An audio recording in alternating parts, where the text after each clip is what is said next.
Adventure 4. The Boscombe Valley Mystery. We were seated at breakfast one morning, my wife and I, when the maid brought in a telegram. It was from Sherlock Holmes, and ran in this way. "Have you a couple of days to spare? Have just been wired for from the west of England in connection with Boscombe Valley tragedy. Shall be glad if you will come with me. Air and scenery perfect. Leave Paddington by the 11:15. "What do you say, dear?" said my wife, looking across at me. "Will you go?" "I really don't know what to say. I have a fairly long list at present." "Oh, Anstruther would do your work for you. You have been looking a little pale lately. I think that the change would do you good. And you are always so interested in Mr. Sherlock Holmes's cases." "I should be ungrateful if I were not, seeing what I gained through one of them," I answered. "But if I am to go, I must pack at once, for I have only half an hour." My experience of camp life in Afghanistan had at least had the effect of making me a prompt and ready traveller. My wants were few and simple, so that in less than the time stated I was in a cab with my valise, rattling away to Paddington Station. Sherlock Holmes was pacing up and down the platform, his tall, gaunt figure made even gaunter and taller by his long grey travelling cloak and close-fitting cloth cap. "It is really very good of you to come, Watson," said he. "It makes a considerable difference to me, having someone with me on whom I can thoroughly rely. Local aid is always either worthless or else biased. If you will keep the two corner seats, I shall get the tickets." We had the carriage to ourselves, save for an immense litter of papers which Holmes had brought with him. Among these he rummaged and read, with intervals of note-taking and of meditation, until we were past Reading. Then he suddenly rolled them all into a gigantic ball and tossed them up onto the rack. "Have you heard anything of the case?" he asked. "Not a word. I have not seen a paper for some days." "The London press has not had very full accounts. I have just been looking through all the recent papers in order to master the particulars. It seems from what I gather to be one of those simple cases which are so extremely difficult." "That sounds a little paradoxical." "But it is profoundly true. Singularity is almost invariably a clue. The more featureless and commonplace a crime is, the more difficult it is to bring it home. In this case, however, they have established a very serious case against the son of the murdered man." "It is a murder, then?" "Well, it is conjectured to be so. I shall take nothing for granted until I have the opportunity of looking personally into it. I will explain the state of things to you as far as I have been able to understand it in a very few words. Boscombe Valley is a country district not very far from Ross in Herefordshire. The largest landed proprietor in that part is a Mr. John Turner, who made his money in Australia and returned some years ago to the old country. One of the farms which he held, that of Hatherley, was lent to Mr. Charles McCarthy, who was also an ex-Australian. The men had known each other in the colonies, so that it was not unnatural that when they came to settle down that they should do so as near each other as possible. Turner was apparently the richer man, so McCarthy became his tenant, but still remained, it seems, upon terms of perfect equality, as they were frequently together. McCarthy had one son, a lad of 18, and Turner had an only daughter of the same age, but neither of them had wives living.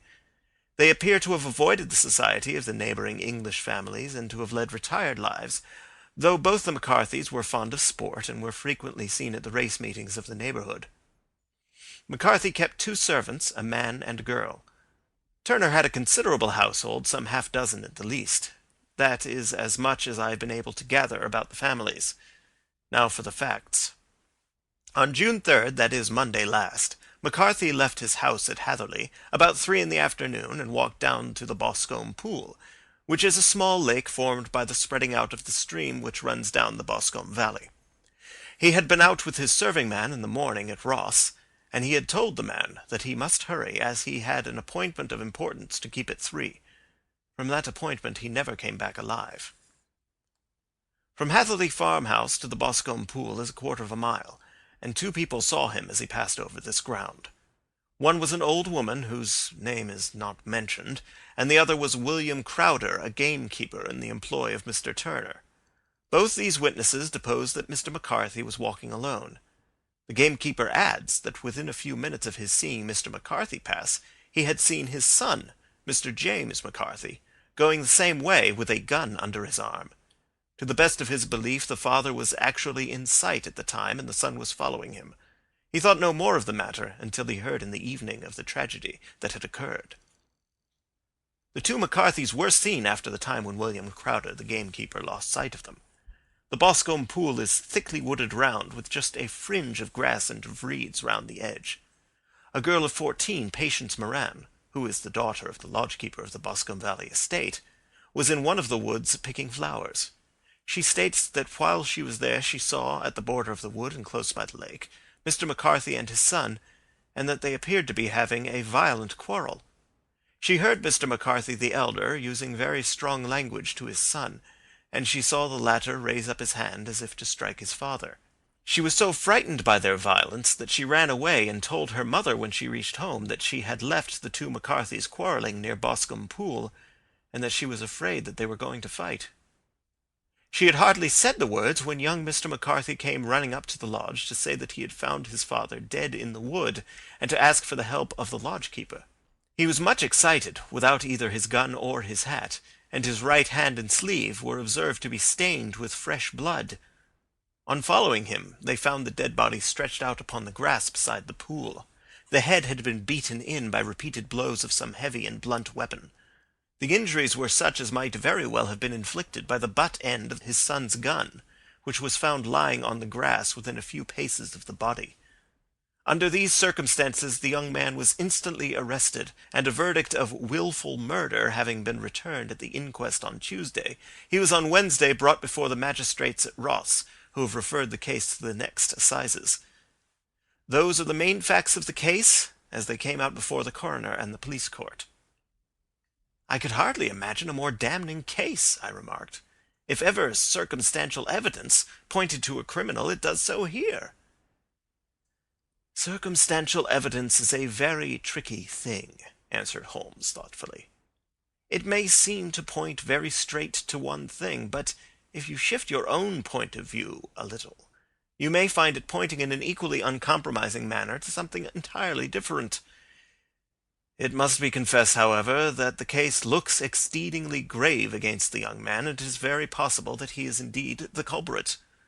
There are several people in the neighbourhood, however, and among them Miss Turner, the daughter of the neighbouring landowner, who believe in his innocence, and who have retained Lestrade, whom you may recollect in connection with the study in scarlet, to work out the case in his interest.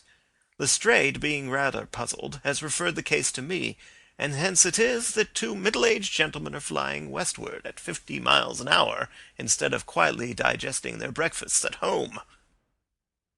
"I am afraid," said I, "that the facts are so obvious that you will find little credit to be gained out of this case." "There is nothing more deceptive than an obvious fact," he answered, laughing.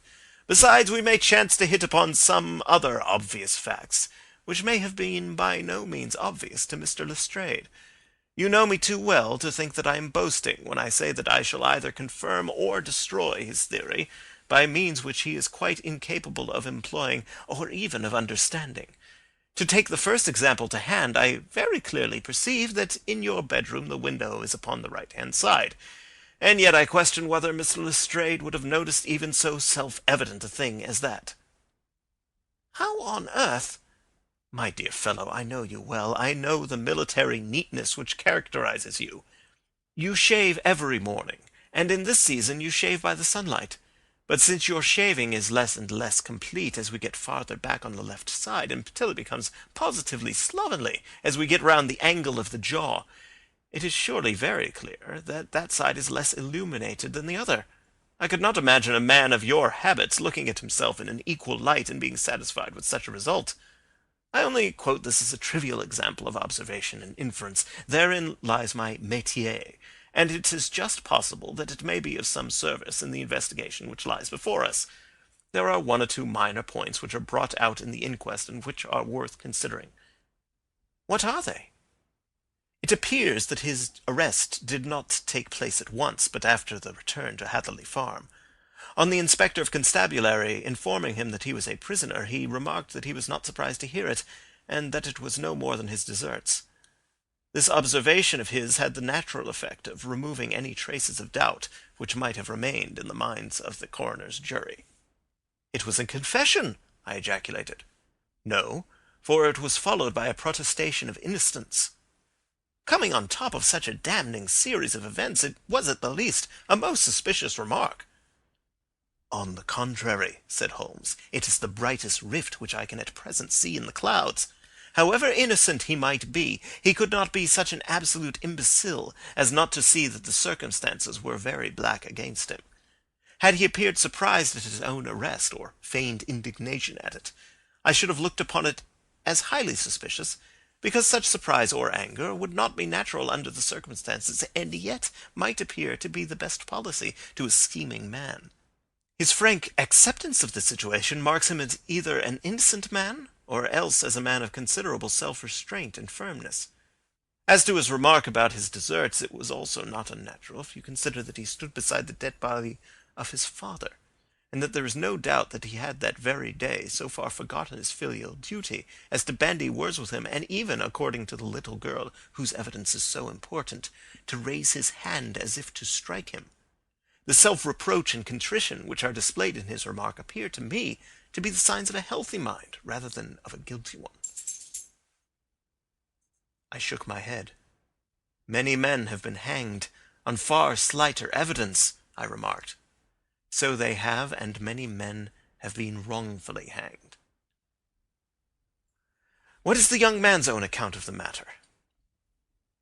"It is, I am afraid, not very encouraging to his supporters, though there are one or two points in it which are suggestive. You will find it here, and may read it for yourself." He picked out from his bundle a copy of the local Herefordshire paper, and having turned down the sheet, he pointed out the paragraph in which the unfortunate young man had given his own statement of what had occurred. I settled myself down in the corner of the carriage, and read it very carefully. It ran in this way: "Mr. James McCarthy, the only son of the deceased, was then called and gave evidence as follows.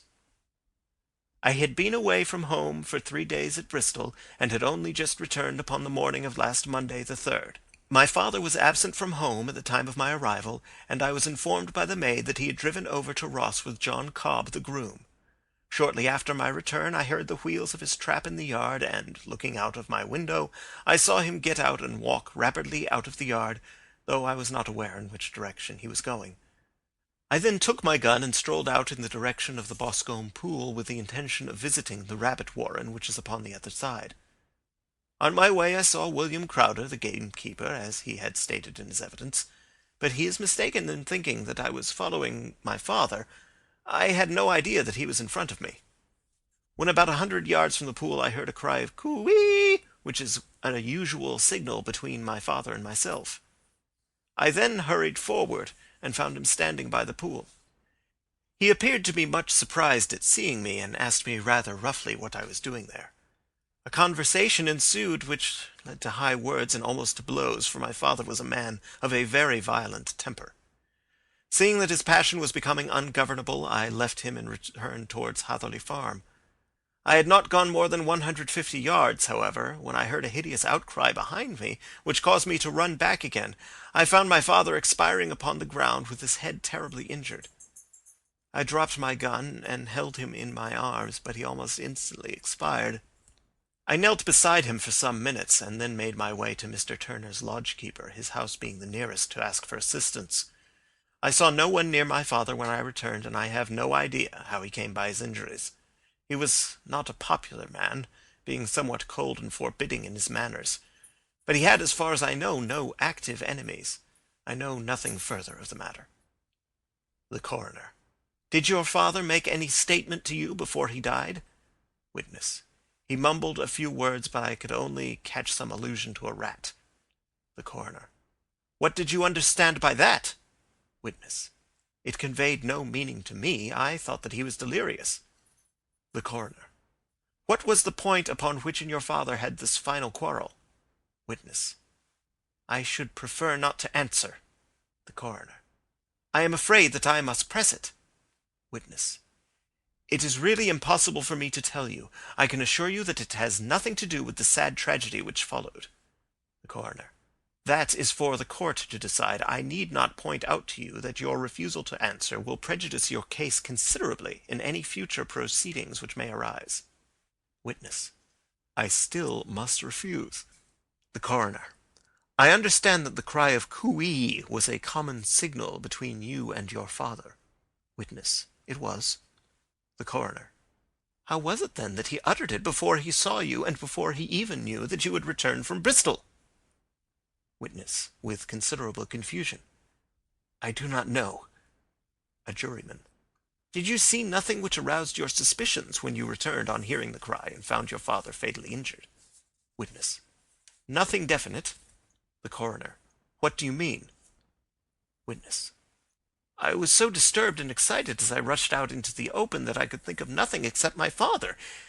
Yes, I have a vague impression that as I ran forward, something lay upon the ground to the left of me. It seemed to be something grey in colour, a coat of some sort, or a plaid perhaps. When I rose from my father, I looked round for it, but it was gone. Do you mean that it had disappeared before you went to help? Yes, it was gone. You cannot say what it was? No, I had a feeling something was there.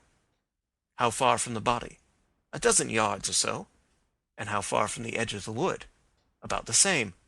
Then if it was removed, it was while you were within 12 yards of it? Yes, but with my back towards it. This concluded the examination of the witness. I see, said I as I glanced down the column, that the coroner in his concluding remarks was rather severe upon young McCarthy. He calls attention, and with reason, to the discrepancy about his father having signalled to him before seeing him, and also to his refusal to give details of his conversation with his father, and his singular account of his father's dying words. They are all, as he remarks, very much against the son. Holmes laughed softly to himself, and stretched himself out upon the cushioned seat. Both you and the coroner have been at some pains, said he, to single out the very strongest points in the young man's favour. Don't you see that you alternately give him credit for having too much imagination and too little? Too little if he could not invent a cause of quarrel which would give him the sympathy of the jury. Too much if he evolved from his own inner consciousness anything so outré as a dying reference to a rat, and the incident of the vanishing cloth. No, sir, I shall approach this case from the point of view that what this young man says is true, and we shall see whither that hypothesis will lead us. And now here is my pocket Petrarch, and not another word shall I say of this case until we are on the scene of action. We lunch at Swindon, and I see that we shall be there in 20 minutes. It was nearly 4 o'clock when we at last, after passing through the beautiful Stroud Valley and over the broad gleaming Severn, found ourselves at the pretty little country town of Ross. A lean ferret-like man, furtive and sly-looking, was waiting for us upon the platform. In spite of the light brown dustcoat and leather leggings which he wore in deference to his rustic surroundings, I had no difficulty in recognizing Lestrade of Scotland Yard. With him we drove to the Hereford Arms, where a room had already been engaged for us. "I have ordered a carriage," said Lestrade, as we sat over a cup of tea. "I knew your energetic nature, and that you would not be happy until you had been on the scene of the crime." "It was very nice and complimentary of you," Holmes answered. "It is entirely a question of barometric pressure." Lestrade looked startled. "I do not quite follow," he said. "How is the glass? 29, I see. No wind and not a cloud in the sky. I have a case full of cigarettes here which needs smoking, and the sofa is very much superior to the usual country hotel abomination. I do not think that it is probable that I shall use the carriage tonight." Lestrade laughed indulgently. "You have no doubt already formed your conclusions from the newspapers," he said. "The case is as plain as a pikestaff, and the more one goes into it the plainer it becomes. Still, of course, one can't refuse a lady, and such a very positive one, too. She has heard of you, and would have your opinion, though I repeatedly told her that there was nothing which you could do which I had not already done. Why, bless my soul, here is her carriage at the door." He had hardly spoken before there rushed into the room one of the most lovely young women that I have ever seen in my life. Her violet eyes shining, her lips parted, a pink flush upon her cheeks, all thought of her natural reserve lost in her overpowering excitement and concern. "Oh, Mr. Sherlock Holmes!" she cried, glancing from one to the other of us, and finally with a woman's quick intuition fastening upon my companion. "I am so glad that you have come. I have driven down to tell you so. I know that James didn't do it. I know it, and I want you to start upon your work knowing it too. Never let yourself doubt upon that point. We have known each other since we were little children, and I know his faults, as no one else does. But he is too tender-hearted to hurt a fly. Such a charge is absurd to anyone who really knows him." "I hope we may clear him, Miss Turner," said Sherlock Holmes. "You may rely upon my doing all that I can." "But you have read the evidence. You have formed some conclusion. Do you not see some loophole, some flaw? Do you not yourself think that he is innocent?" "I think that it is very probable." "There now," she cried, throwing back her head and looking defiantly at Lestrade. "You hear? He gives me hopes." Lestrade shrugged his shoulders. "I am afraid that my colleague has been a little quick in forming his conclusions," he said. "But he is right. Oh, I know that he is right. James never did it. And about his quarrel with his father, I am sure that the reason why he would not speak about it to the coroner is because I was concerned in it." "In what way?" asked Holmes. "It is no time for me to hide anything. James and his father had many disagreements about me. Mr. McCarthy was very anxious that there should be a marriage between us. James and I have always loved each other as brother and sister, but of course he is young and has seen very little of life yet, and well, naturally he did not wish to do anything like that yet. So there were quarrels, and this, I am sure, was one of them." "And your father?" asked Holmes. "Was he in favor of such a union?"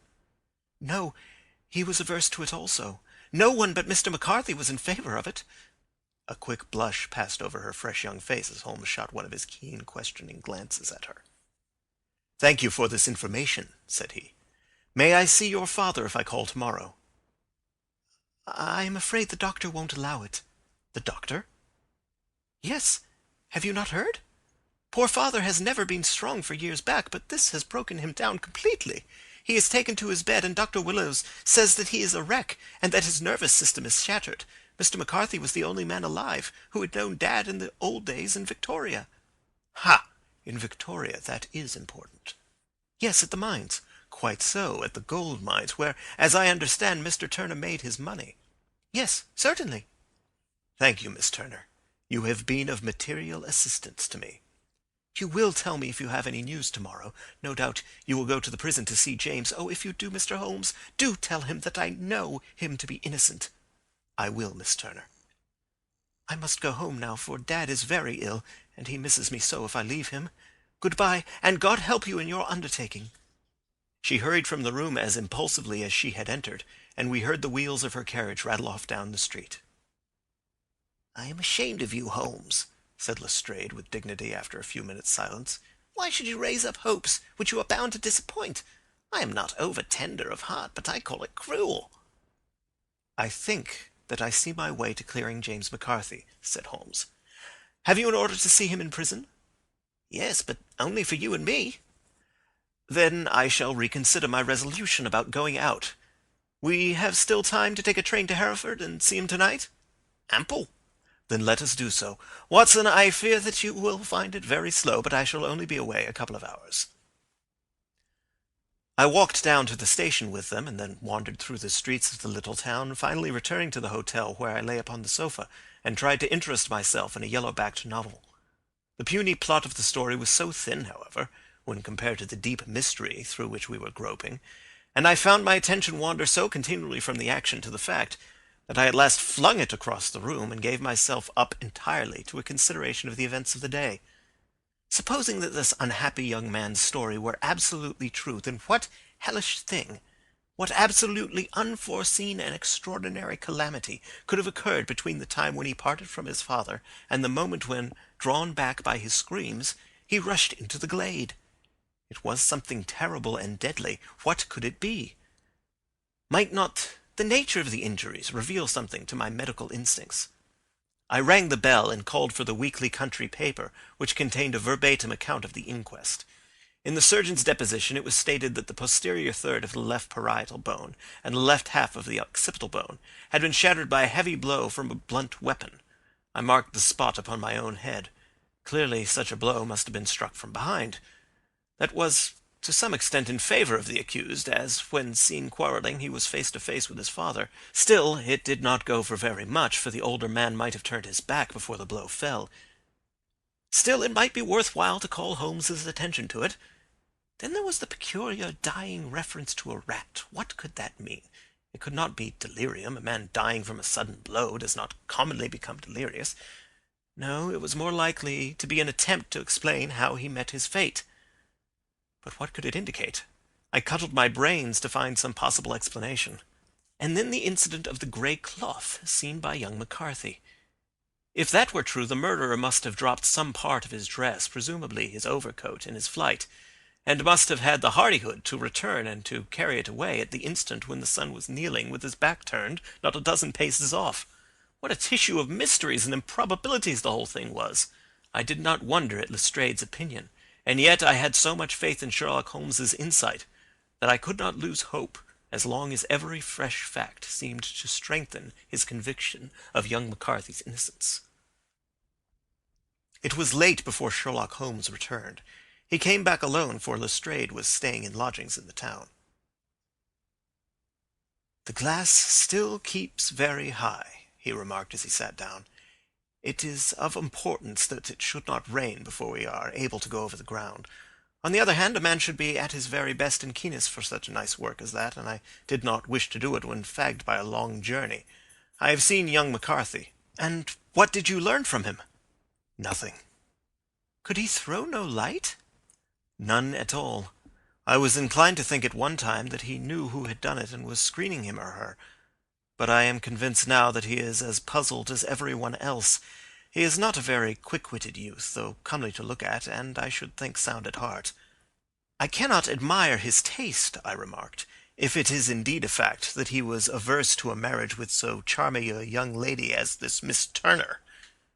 "Ah, thereby hangs a rather painful tale.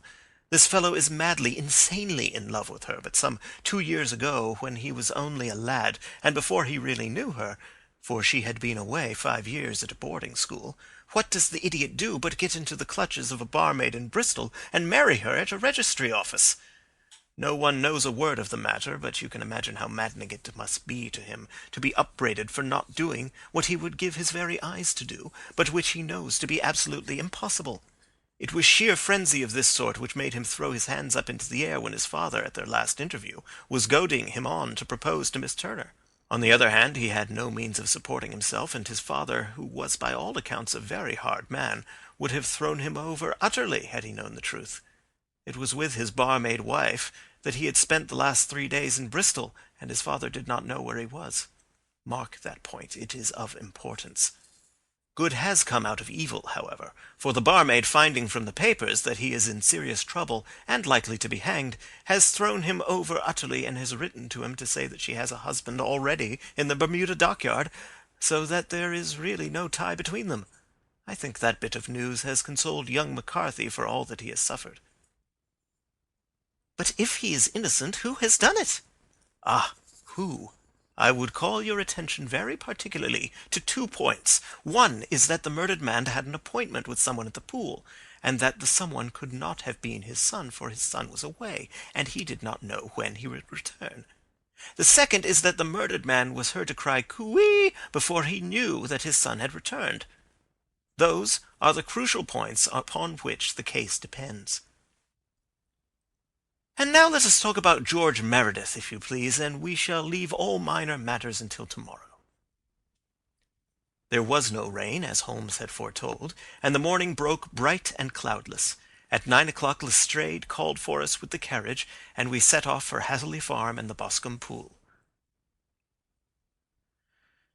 "Very serious news this morning," Lestrade observed. "It is said that Mr. Turner of the Hole is so ill that his life is despaired of." "An elderly man, I presume?" said Holmes. "About 60. But his constitution has been shattered by his life abroad, and he has been in failing health for some time. This business has had a very bad effect upon him. He was an old friend of McCarthy's, and, I may add, a great benefactor to him, for I have learned that he gave him Hatherley Farm rent-free." "Indeed, that is interesting," said Holmes. "Oh, yes. In 100 other ways he has helped him. Everybody about here speaks of his kindness to him." Really? Does it not strike you as a little singular that this McCarthy, who appears to have had little of his own, and to have been under such obligations to Turner, should still talk of marrying his son to Turner's daughter, who is presumably heiress to the estate, and that in such a very cocksure manner, as if it were merely a case of proposal and all else would follow? It is the more strange since we know that Turner himself was averse to the idea. The daughter told us as much. Do you not deduce something from that? We have got to the deduces and the inferences, said Lestrade, winking at me. I find it hard enough to tackle facts home without flying away after theories and fancies. You are right, said Holmes demurely. You do find it very hard to tackle the facts. Anyhow, I have grasped one fact which you seem to find it difficult to get hold of, replied Lestrade with some warmth. And that is? That McCarthy Sr. met his death from McCarthy Jr., and that all theories to the contrary are the merest moonshine. Well, moonshine is a brighter thing than fog, said Holmes, laughing. But I am very much mistaken if this is not Hatherley Farm upon the left. Yes, that is it. It was a widespread, comfortable-looking building, 2-storied, slate-roofed, with great yellow blotches of lichen upon the grey walls.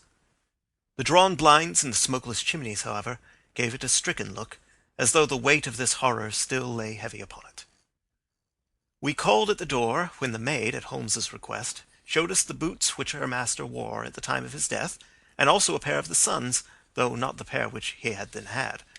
Having measured these very carefully from 7 or 8 different points, Holmes desired to be led to the courtyard, from which we all followed the winding track which led to Boscombe Pool. Sherlock Holmes was transformed when he was hot upon such a scent as this. Men who had only known the quiet thinker and logician of Baker Street would have failed to recognize him.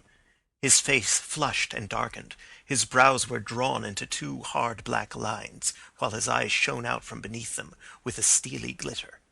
His face was bent downward, his shoulders bowed, his lips compressed, and the veins stood out like whipcord in his long sinewy neck.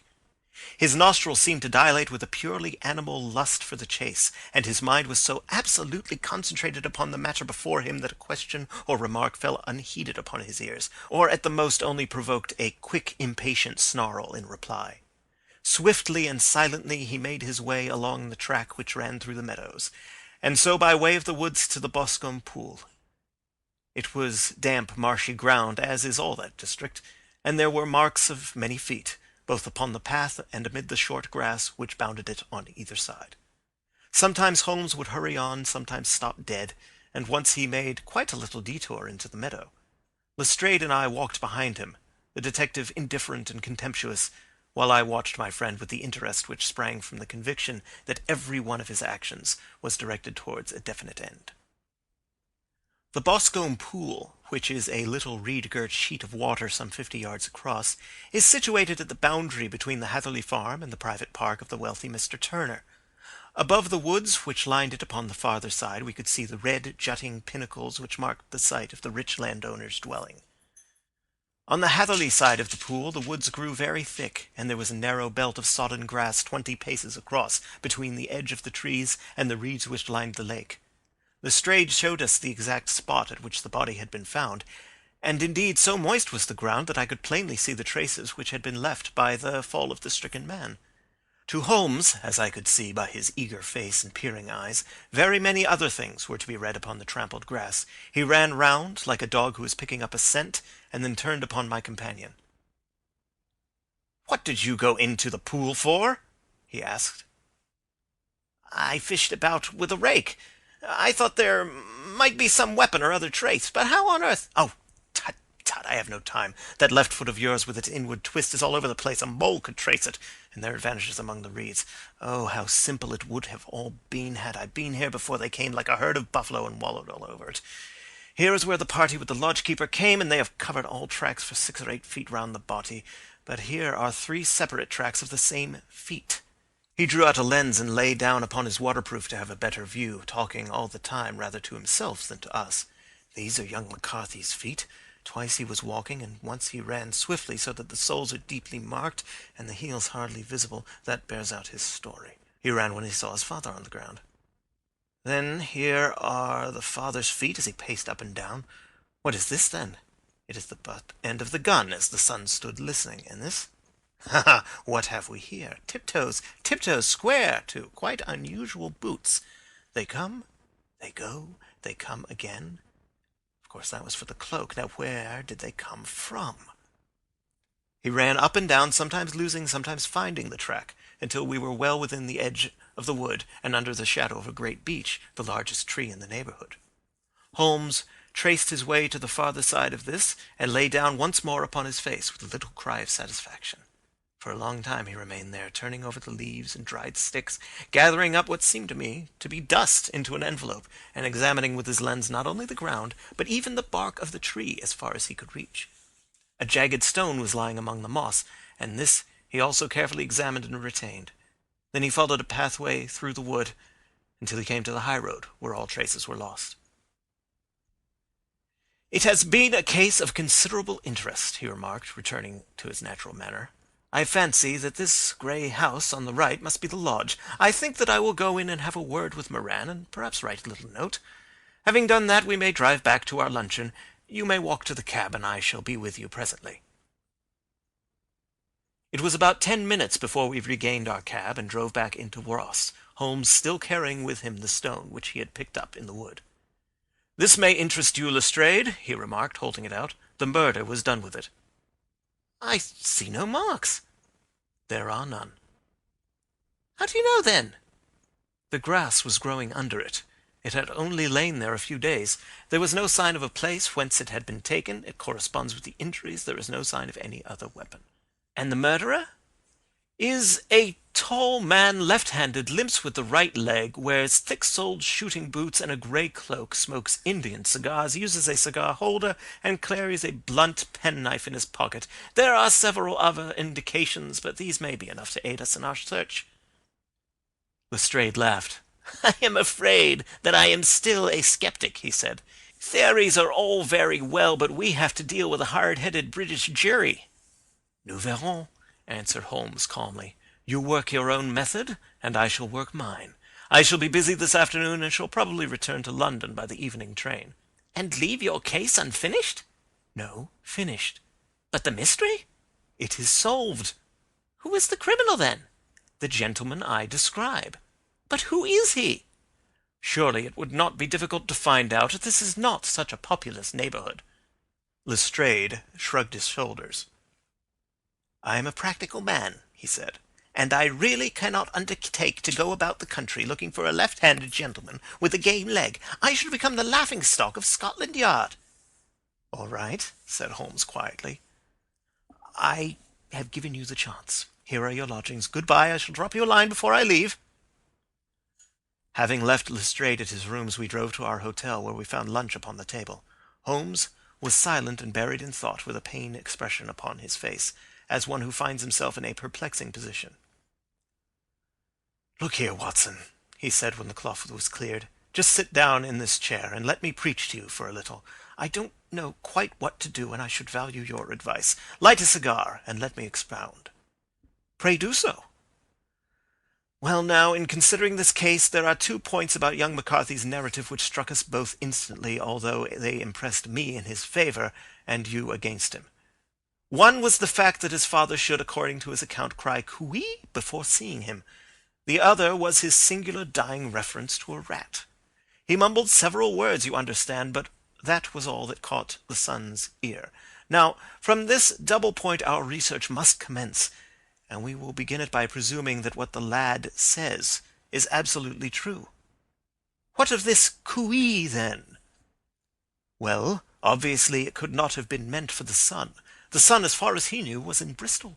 It was mere chance that he was within earshot. The cooee was meant to attract the attention of whoever it was that he had the appointment with. But cooee is a distinctly Australian cry, and one which is used between Australians. There is a strong presumption that the person whom McCarthy expected to meet him at Boscombe Pool was someone who had been in Australia. What of the rat, then? Sherlock Holmes took a folded paper from his pocket and flattened it out on the table. "This is a map of the colony of Victoria," he said. "I wired to Bristol for it last night." He put his hand over part of the map. "What do you read?" "A rat," I read. "And now?" He raised his hand. Ballarat. Quite so. That was the word the man uttered, and of which his son only caught the last two syllables. He was trying to utter the name of his murderer. So-and-so of Ballarat. "It is wonderful!" I exclaimed. "It is obvious. And now you see I had narrowed the field down considerably. The possession of a grey garment was a third point which, granting the son's statement to be correct, was a certainty. We have come now out of mere vagueness to the definite conception of an Australian from Ballarat with a grey cloak." "Certainly." "And one who was at home in the district, for the pool can only be approached by the farm or by the estate, where strangers could hardly wander." "Quite so."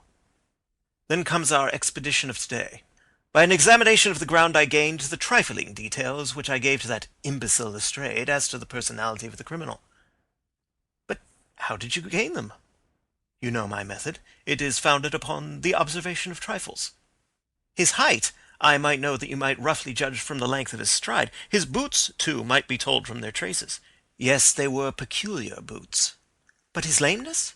"The impression of his right foot was always less distinct than his left. He put less weight upon it. Why? Because he limped. He was lame." "But his left-handedness?" "You were yourself struck by the nature of the injury as recorded by the surgeon at the inquest. The blow was struck from immediately behind, and yet was upon the left side. Now, how can that be, unless it were by a left-handed man? He had stood behind that tree during the interview between the father and son. He had even smoked there. I found the ash of a cigar, which my special knowledge of tobacco ashes enables me to pronounce as an Indian cigar. I have, as you know, devoted some attention to this, and written a little monograph on the ashes of 140 different varieties of pipe, cigar, and cigarette tobacco. Having found the ash, I then looked round and discovered the stump among the moss where he had tossed it. It was an Indian cigar, of the variety which are rolled in Rotterdam." "And the cigar holder?" "I could see that the end had not been in his mouth, therefore he used a holder. The tip had been cut off, not bitten off, but the cut was not a clean one, so I deduced a blunt penknife." "Holmes," I said, "you have drawn a net round this man from which he cannot escape, and you have saved an innocent human life as truly as if you had cut the cord which was hanging him. I see the direction in which all this points. The culprit is—" "Mr. John Turner," cried the hotel waiter, opening the door of our sitting-room and uttering in a visitor. The man who entered was a strange and impressive figure. His slow, limping step and bowed shoulders gave the appearance of decrepitude, and yet his hard, deep-lined, craggy features and his enormous limbs showed that he was possessed of unusual strength of body and of character. His tangled beard, grizzled hair, and outstanding drooping eyebrows combined to give an air of dignity and power to his appearance, but his face was of an ashen white, while his lips and the corners of his nostrils were tinged with a shade of blue. It was clear to me at a glance that he was in the grip of some deadly and chronic disease. "Pray sit down on the sofa," said Holmes gently. "You had my note?"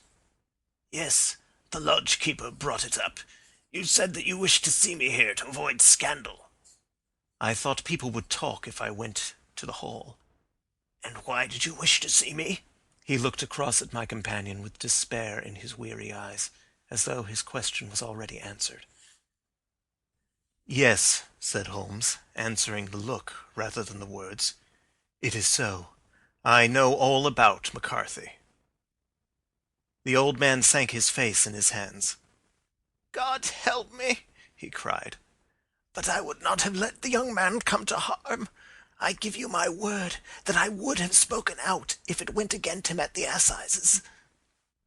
"I am glad to hear you say so," said Holmes gravely. "I would have spoken now, had it not been for my dear girl. It would break her heart. It will break her heart when she hears that I am arrested." "It may not come to that," said Holmes. "What?" "I am no official agent. I understand that it was your daughter who required my presence here, and I am acting in her interests. Young McCarthy must be got off, however." "I am a dying man," said old Turner. "I have had diabetes for years. My doctor says it is a question whether I shall live a month. Yet I would rather die under my own roof than in a jail." Holmes rose and sat down at the table with his pen in his hand and a bundle of paper before him.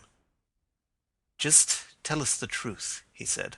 "I shall jot down the facts, you will sign it, and Watson here can witness it. Then I could produce your confession at the last extremity to save young McCarthy. I promise you that I shall not use it unless it is absolutely needed." "It's as well," said the old man. "It's a question whether I shall live to the assizes, so it matters little to me, but I should wish to spare Alice the shock. And now I will make the thing clear to you. It has been a long time in the acting, but it will not take me long to tell. You didn't know this dead man, McCarthy. He was a devil incarnate, I tell you that. God keep you out of the clutches of such a man as he. His grip has been upon me these 20 years, and he has blasted my life. I'll tell you first how I came to be in his power. It was in the early 60s at the diggings. I was a young chap then, hot-blooded and reckless, ready to turn my hand at anything. I got among bad companions, took to drink, had no luck with my claim, took to the bush, and in a word became what you would call over here a highway robber.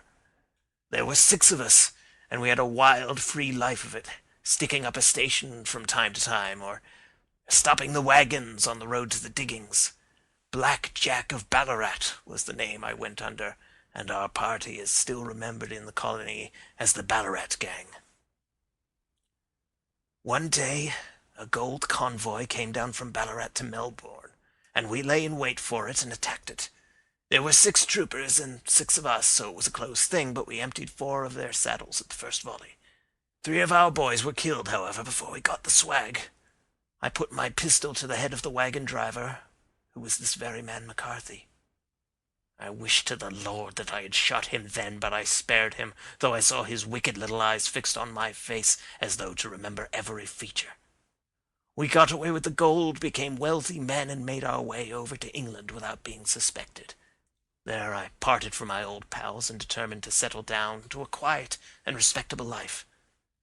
I bought this estate, which chanced to be in the market, and I set myself to do a little good with my money to make up for the way in which I had earned it. I married too, and though my wife died young, she left me my dear little Alice. Even when she was just a baby, her wee hand seemed to lead me down the right path as nothing else had ever done. In a word, I turned over a new leaf and did my best to make up for the past.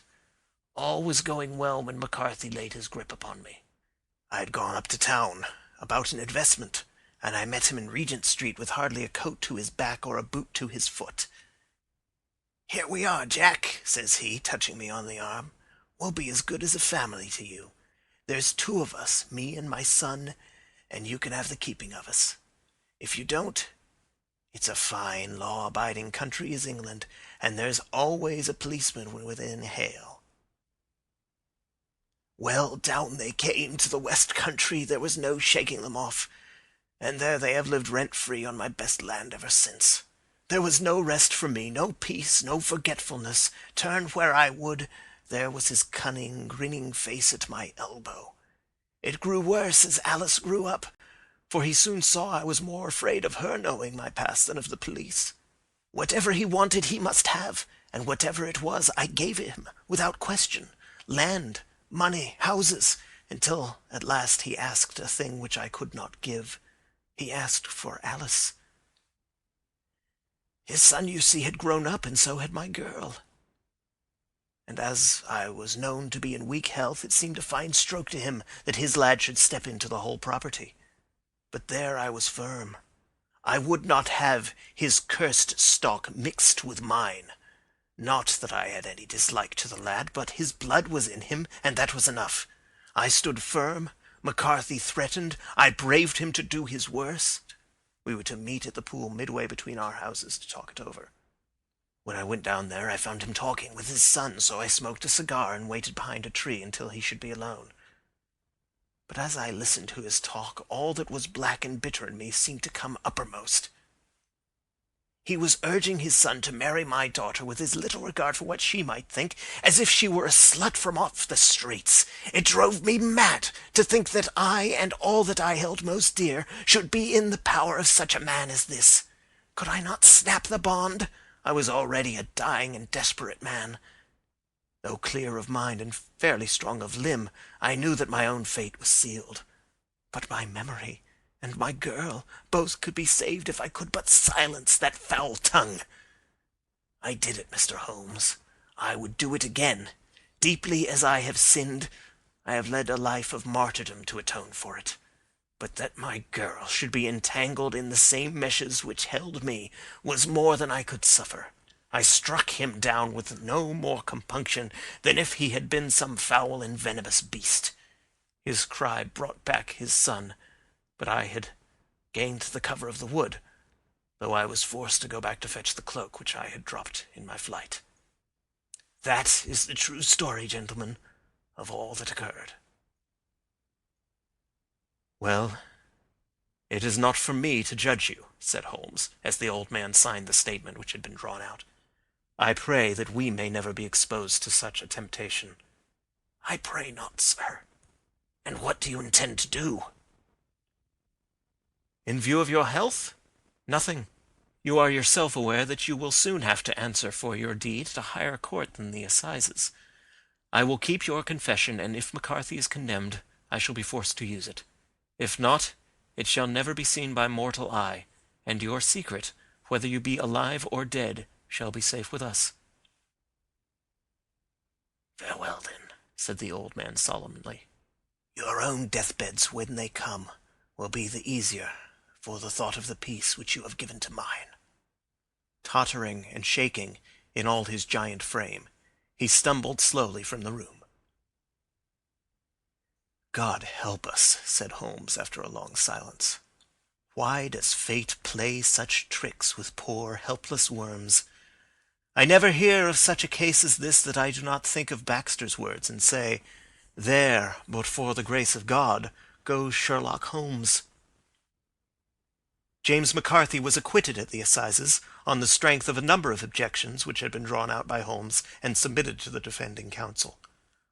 Old Turner lived for 7 months after our interview, but he is now dead, and there is every prospect that the son and daughter may come to live happily together in ignorance of the black cloud which rests upon their past.